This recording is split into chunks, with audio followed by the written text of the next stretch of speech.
Perkenankan saya hari ini akan berbagi sedikit mengenai nutrisi dalam tata laksana kanker pada anak. Ini topik yang akan saya bawakan mengenai malnutrisi dan dampaknya terhadap anak, kemudian bahaya malnutrisi pada anak dengan kanker, apa yang bisa kita kerjakan untuk mencegah, dan kalau misalkan anak kita sudah mengalami gangguan nutrisi, apa yang bisa kita kerjakan, serta banyak mitos dan fakta seputar nutrisi pada kanker anak yang mungkin sering kita dengar sehari-hari, tapi benar apa enggak ya? Nah, itu yang mungkin nanti akan kita bahas bersama-sama. Tadi sudah disebutkan bahwa eh, kanker anak ini semakin hari mungkin semakin banyak, paling sering leukemia dan retinoblastoma. Seringkali sudah datang terlambat atau dalam stadium lanjut. Nah, kalau sudah datangnya terlambat, maka seringkali sudah dalam kondisi gangguan malnutrisi ini. Definisi malnutrisi sendiri sebetulnya kalau kita terjemahkan ke bahasa Indonesia adalah gizi yang salah gitu ya. Tetapi bentuknya bisa bermacam-macam.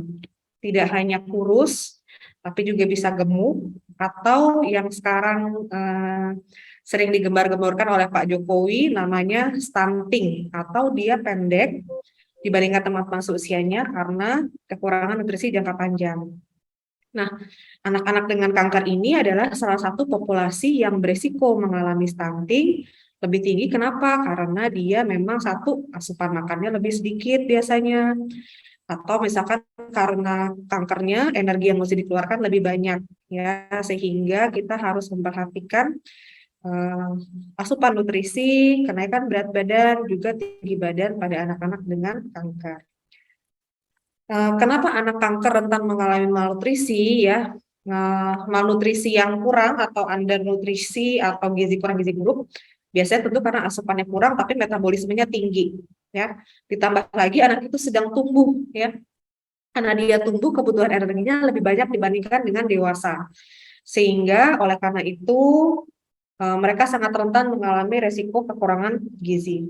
Sebaliknya, beberapa jenis kanker tertentu itu dia beresiko mengalami kelebihan nutrisi ya. Kenapa? Selain dia nafsu makannya bertambah misalkan karena obat-obatan, juga aktivitas fisiknya menjadi kurang, hormon pertumbuhannya kurang, pilihan makannya juga mungkin sering tidak baik karena misalkan sedang kemoterapi, lidahnya rasanya nggak enak, maka diberikan makanan-makanan yang tinggi gula atau tinggi garam ya. Nah, ini data di RSCM, rata-rata sebagian besar anak yang mengalami malnutrisi itu memiliki jenis kankernya kanker tumor padat ya. Resikonya lebih besar mengalami malnutrisi dibandingkan dengan yang tumornya seperti leukemia. Resiko kematian ini yang mesti kita perhatikan akan lebih besar pada anak yang mengalami gizi kurang gizi buruk dibandingkan dengan yang gizi baik. Jadi kalau kita bisa menjaga status gizinya baik, maka kita memperbaiki hasil dari kemoterapi, survivalnya atau kesintasannya akan lebih tinggi kalau misalkan status gizinya baik. Nah, faktor-faktor yang menyebabkan status gizi menurun itu banyak. Tadi sudah disebutkan oleh Dr. Dina terkait terapi kankernya itu sendiri ya. Kemoterapi bikin mual, bikin sariawan, bikin air liurnya sedikit gitu ya. Atau pasca radioterapi atau operasi ada nyeri, pasase usus mungkin tidak lancar, ya itu semua berkaitan dengan terapi kanker. Di samping itu juga terkait anak itu sendiri, metabolismenya berubah, ada pertumbuhan, nafsu makannya berkurang, pengosongan lambungnya jadi lebih lambat ya.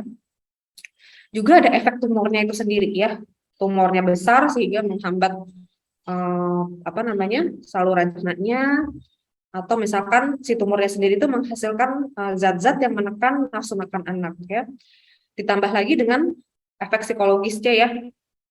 Masuk ke rumah sakit anaknya nggak senang, jadi nolak makan, kemudian organ penghidu dan perasaannya juga jadi berubah, ditambah lagi stres.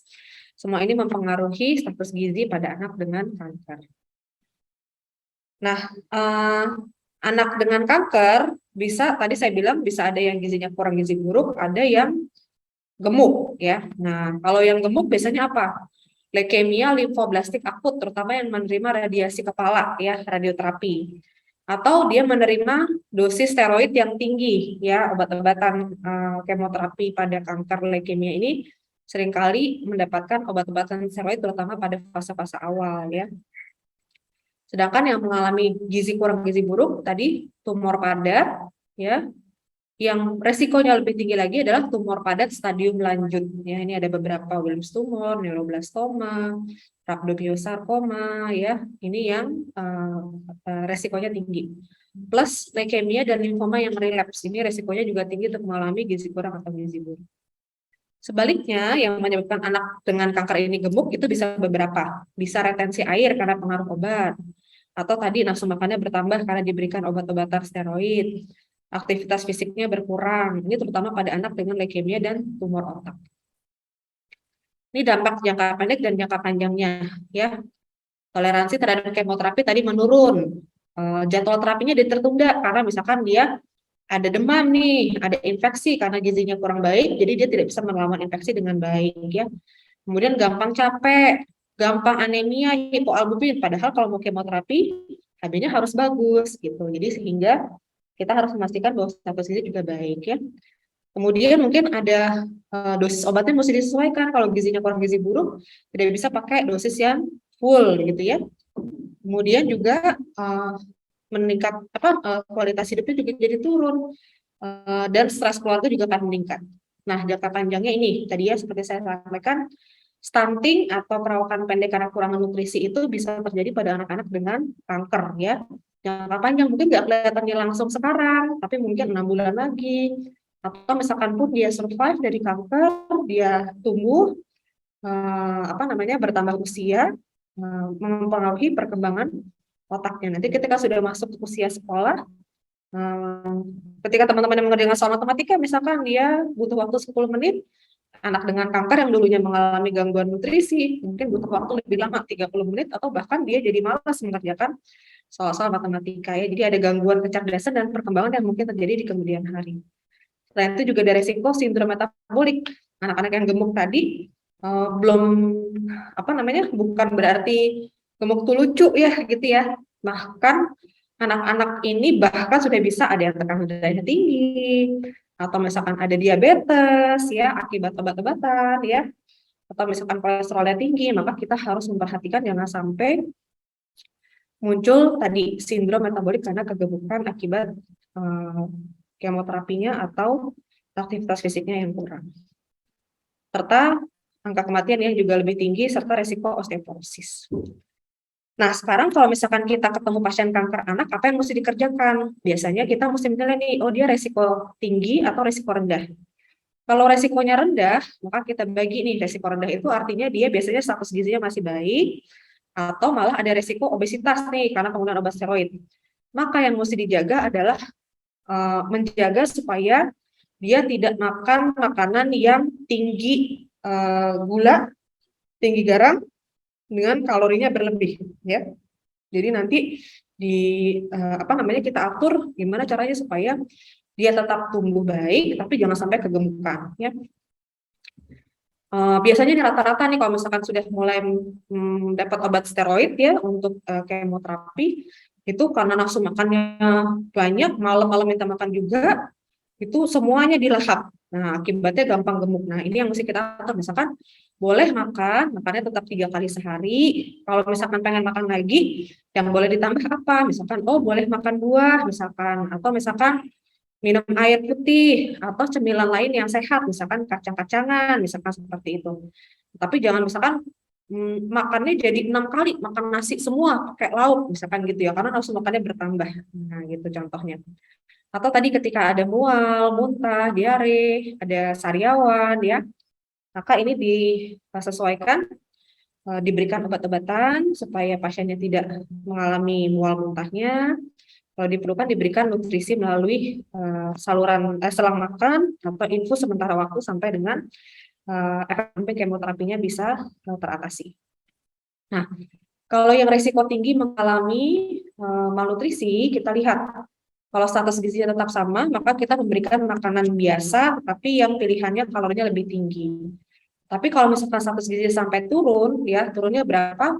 Turun 5% sejak diagnosis keganasan, atau asupannya berkurang hanya kurang dari 75% selama lebih dari 5 hari. Maka ini sudah terindikasi mendapatkan nutrisi melalui selang makan sementara waktu sampai dengan dia kembali lagi kepada nafsu makan yang baik atau gizi baik. Nah, seringkali kita takut atau khawatir, jangan deh dok, jangan pakai selang makan gitu ya. Tetapi ini bukan sesuatu yang permanen. Mungkin kalau dia sudah bisa makan seperti biasa, nanti kita akan lepas ya. Jadi ini adalah alat untuk membantu supaya status gizi tetap terjaga dengan baik ya. Jadi kalau misalkan memang dokter sudah menyarankan, pasti sudah ada tandanya atau clue-nya bahwa memang wah ini nggak bisa nih kalau dibiarkan lebih lanjut, maka dia akan jatuh kepada kondisi gizi kurang atau gizi buruk. Ya. Nah, pakai selang NGT atau selang makan ini bukan berarti nggak boleh makan, tetap boleh makan ya. Jadi ini cuma buat membantu misalkan susunya, minumnya ya. Minumnya misalkan 3 kali sehari 150 mili. Makan tetap ya supaya tetap terlatih kemampuan oromotornya. Jangan sampai nanti setelah pasang selang makan semuanya maunya dari NGT. Kita tetap mesti melatih si mau mengunyah ya.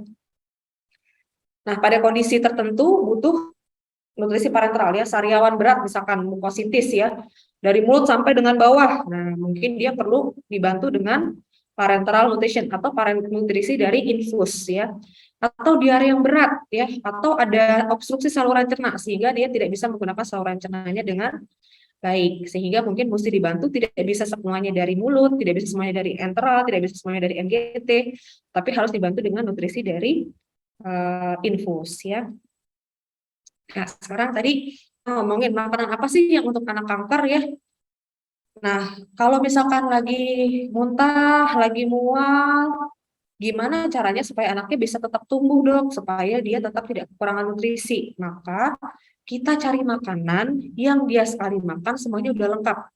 Lengkap tuh apa dok? Ada karbohidrat, ada protein, ada lemak, sayur dan buah disesuaikan dengan usia masing-masing. Ya. Contoh, anaknya nggak mau makan nasi, oke nggak apa-apa, kita makan mie. Mie-nya nggak mau dok, dia kalau misalkan makan lauk, itu cuma mau lauknya aja.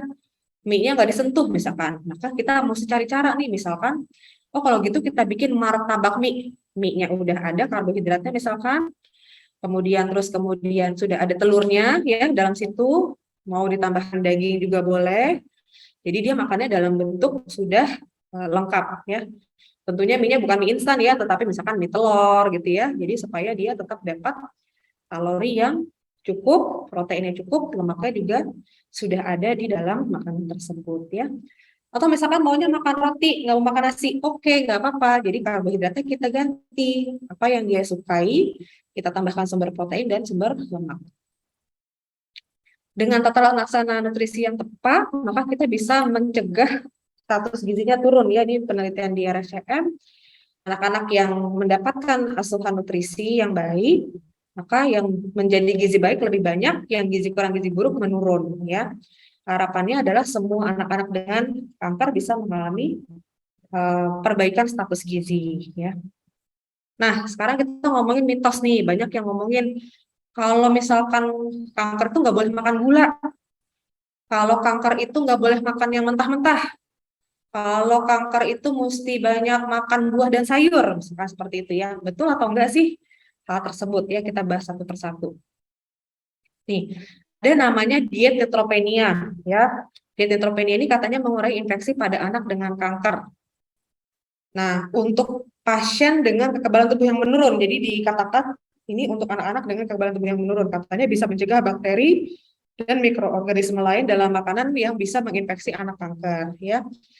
Tantangannya banyak, nggak boleh makan buah, sayur mentah, daging, ayam, ikan, telur setengah matang, salad, kacang-kacangan mentah, susu segar, yogurt, produk nggak boleh, produk yang mengandung probiotik nggak boleh, gitu katanya ya. Nah, sekarang kita lihat apakah ini betul. Ini ada suatu penelitian, kalau misalkan dokter itu, kalau misalkan melakukan mau menerapkan suatu ilmu, itu harus ada bukti ilmiahnya.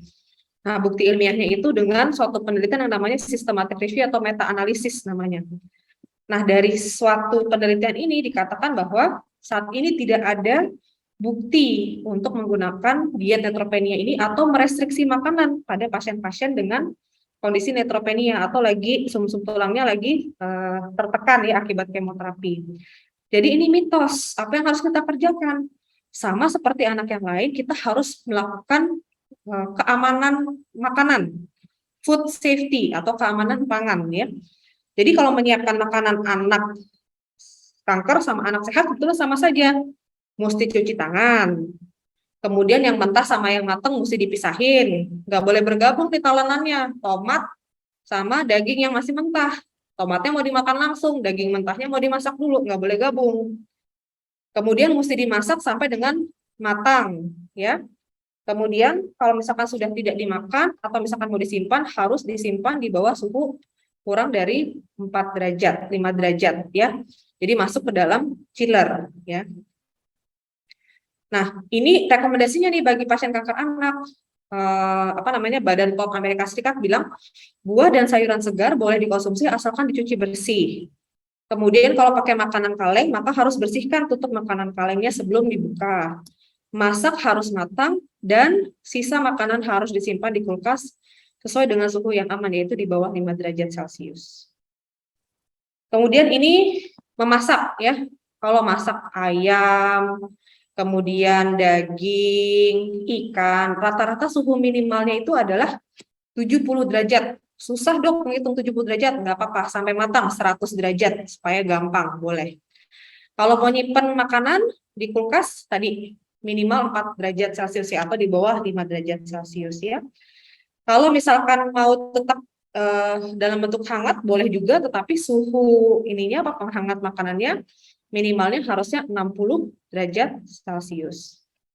Kalau misalkan sudah lebih dari 2 jam tidak dihabiskan, ditaruh di suhu ruangan, maka harus dibuang, nggak boleh lagi dimakan lagi, ya.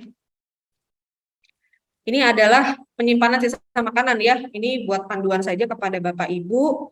Kalau misalkan ayam nih, ayamnya udah dimasak, maka di kulkas biasanya tahannya 3-4 hari, ya. Kalau ayam yang segar, kalau di dalam kulkas biasa cuma tahan 1-2 hari, ya.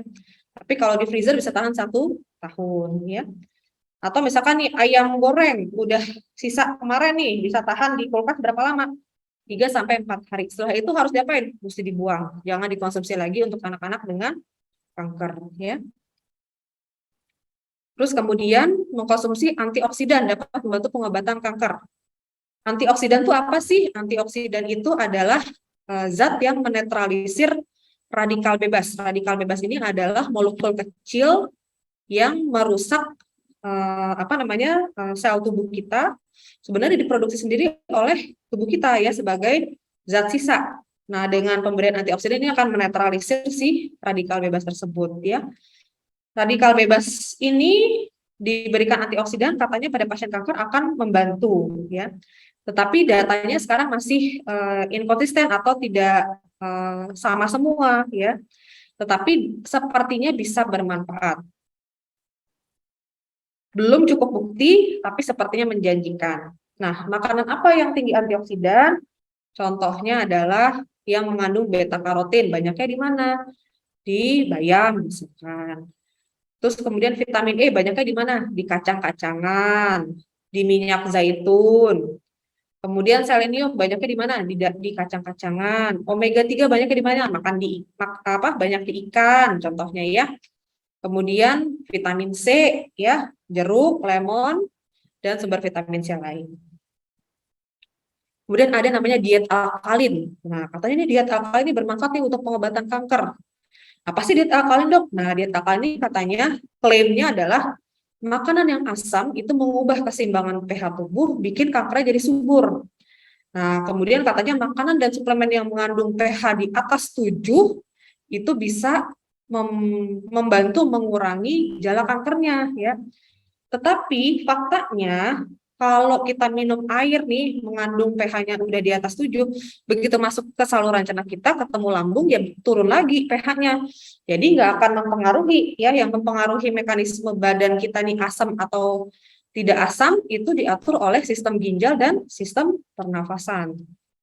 Bukti ilmiahnya pun tidak ada untuk diet alkalin ini ya. Jadi jangan mau percaya kalau misalkan belum terbukti secara ilmiah ya bahwa itu katanya bisa memperbaiki kanker. Nah, kemudian berikutnya adalah konsumsi gula. Oh, kalau gula nanti resiko kankernya tinggi. Nah, kalau gulanya kebanyakan, iya betul. Gulanya kebanyakan bikin obesitas, ya. Resiko kanker mungkin bisa meningkat. Tetapi bukan berarti bahwa kita nggak boleh kasih gula sama sekali untuk anak-anak dengan kanker, ya. Banyak yang menghentikan konsumsi gula sama sekali karena katanya gula nanti akan mensuplai makanan bagi kanker. Padahal tubuh kita ini mengambil energi dalam bentuk glukosa atau bentuk sederhana gula. Jadi tetap diperlukan dalam jumlah secukupnya, ya. Biasanya dalam bentuk karbohidrat. Karbohidratnya yang kompleks, misalkan apa? Nasi, kentang, ubi, singkong, itu masih boleh. Apa namanya? Kita menghindari gula yang sederhana, yang manis, misalkan gula pasir gitu, minumnya pakai es teh manis. Nah, gitu mesti dikurangin. Tetapi gula dalam bentuk karbohidrat yang kompleks tadi tetap harus dibutuhkan. Jangan sampai nanti nggak mau sama sekali makan gula, makan nasi nggak mau. Kenapa? Karena itu tetap dibutuhkan pada anak dengan kanker, ya. Jadi ini juga mitos, ya. Masih banyak diet-diet lain yang katanya bagus. Ada diet ketogenik, ada diet vegan, diet paleolitik, ya. Paleolitik ini katanya dietnya sama kayak orang-orang zaman dulu, orang-orang kuno yang masih berburu gitu katanya, ya. Tetapi yang perlu kita ingat bahwa anak itu, terutama anak yang sedang kanker, dia butuh komponen karbohidrat, lemak, protein yang lengkap. Jadi mungkin kalau diet keto saja dia nggak bisa. Diet keto itu artinya banyak lemaknya tapi rendah karbohidrat, ya. Itu mungkin belum bisa diterapkan pada anak-anak dengan kanker, ya. Jadi kita harus berhati-hati menerima informasi supaya tidak salah memberikan kepada anak-anak kita. Kesimpulannya adalah nutrisi merupakan komponen penting dalam tata laksana kanker anak. Kita harus cegah sejak awal supaya kesintasannya atau survivalnya makin baik. Berbagai mitos dan fakta harus kita telaah dengan baik terlebih dahulu, tanyakan kepada dokter, supaya tidak terjadi kesalahpahaman yang dapat merugikan kesembuhan anak-anak kita. Terima kasih.